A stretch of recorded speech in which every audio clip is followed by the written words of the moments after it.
DBD should not be and is not a comp game, simple as that. Before I get into today's video, don't forget to go follow me on Twitch if you aren't already. It is written right here about me. I stream Sunday to Thursday at 8 p.m. Central Time. So this tweet sparked a big debate on DBD Twitter, where you've got people on both sides. There are some people saying that DBD absolutely should be balanced competitively, and then people saying no, it should not.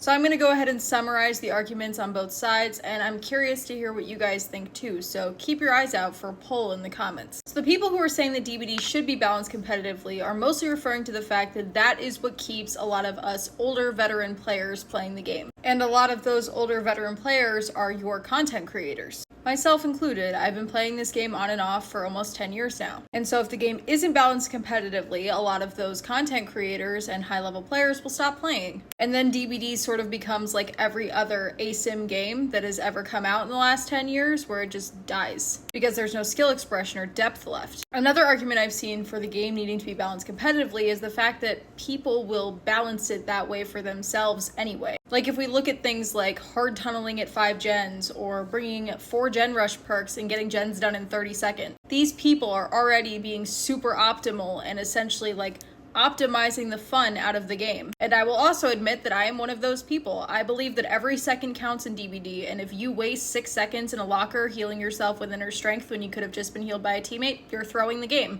I fully believe that that is sandbagging. So the argument is that if people are already optimizing the fun out of your game anyway, then it might as well just lean into it in terms of balance. Now, the other side of things is that DBD should be balanced for the casual players. Like the original tweet said, it is not and should not be a comp game. The belief there is that the majority of players are casuals, and therefore the game needs to cater to them to stay alive. Those people seek out fun experiences, and a lot of the things about the game that aren't fun are making them leave at record numbers. Because they're the majority of the player base, the casuals are the money makers, and so if behavior loses the casuals, they lose their money, and therefore lose the ability to support the game. Another thing they point to is the fact that DBD is just a game at the end of the day. And whether or not people try to make it competitive, it will always be just a game.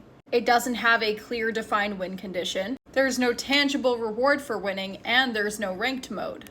So if DBD really was supposed to be a comp game, why doesn't it have any of those things? And to be honest, I see both sides of the argument. I think most people would agree that DBD should have a ranked and unranked mode to account for these problems. The issue lies in balancing each of those modes to fit the needs of the players playing them. So in the comments, you're going to find a poll, and I want to hear your thoughts. In a world where there cannot be 2 separate modes for casuals and sweats, what is more important, balancing the game for the casuals or for the sweats? Which one, in your opinion, is more important to the lengthy lifespan of Dead by Daylight? Let me know your thoughts.